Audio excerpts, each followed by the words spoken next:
കഥകളിയിലെ രഞ്ജിത്തിന്റെ പ്രഭാതങ്ങൾക്ക് ഇപ്പോൾ ഒരു പ്രത്യേക ഭംഗിയുണ്ട്. സൂര്യന്റെ ആദ്യ കിരണങ്ങൾ തെങ്ങിൻ തോപ്പുകളെ തലോടി തുടങ്ങുമ്പോഴേക്കും രഞ്ജിത്ത് ബാലകൃഷ്ണന്റെ വീട്ടുമുറ്റത്തേക്ക് അതിഥിയായി ഒരു മയിലെത്തും.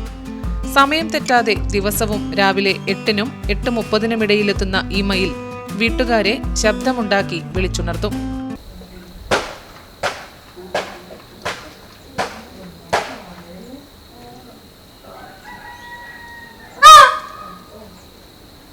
വാതിൽ തുറക്കുമ്പോൾ തന്നെ ചിറകുകൾ വിരിച്ച് രഞ്ജിത്തുമായുള്ള സൗഹൃദമെന്നോണം പീലി വിടർത്തി നൃത്തമാടും.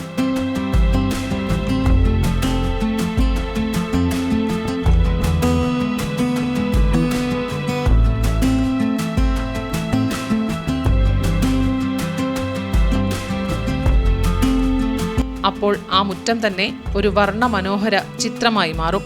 മനുഷ്യനും പ്രകൃതിയും തമ്മിലുള്ള മൗന സൗഹൃദത്തിന്റെ മനോഹരമായ ദൃശ്യമാണ് ഇവിടെ ദിവസവും അരങ്ങേറുന്നത്.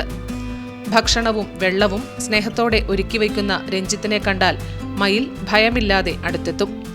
ചിറകുകൾ വിരിച്ച് നൃത്തം ചെയ്യുന്ന അതിന്റെ ഭംഗി കണ്ടു നിൽക്കാൻ നാട്ടുകാരും വഴിയാത്രക്കാരും വരെ ഒത്തുചേരാറുണ്ട്.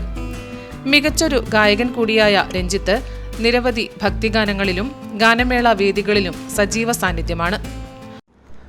മയിലായി പറന്നുവാ മഴവില്ലു തോൽക്കുമെന്നഴകെ കനിവായി പൊഴിഞ്ഞുതാ മണിപ്പീലിയൊന്നു നീയരികെ ഏഴില്ലം കാവുകൾ താണ്ടി എൻ്റെ ഉള്ളിൽ നീ കൂടണയൂ എൻ മാറിൽ ചേർന്നു മയങ്ങാൻ 7 വർണ്ണവും നീയണിയൂ.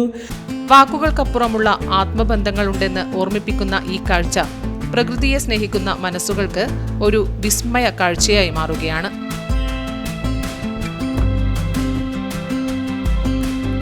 ഇത് ഞാൻ അങ്ങനെ ശ്രദ്ധിച്ചിട്ടൊന്നും ഉണ്ടായിട്ടില്ല. സാധാരണ ഇങ്ങനെ എല്ലാ വീട്ടിലും ഇത് ഇങ്ങനെ വരുത്തുന്നുണ്ട്. അപ്പോൾ ഞാനിങ്ങനെ എന്തെങ്കിലും ചോറോ അരിയോ എന്തെങ്കിലും ഇങ്ങനെ ഇട്ട് കൊടുക്കും. പിന്നെ അത് സ്ഥിരമാക്കി വെള്ളം വെച്ച് കൊടുക്കലേ. പിന്നെ അത് രാവിലെ വന്ന് ഇങ്ങനെ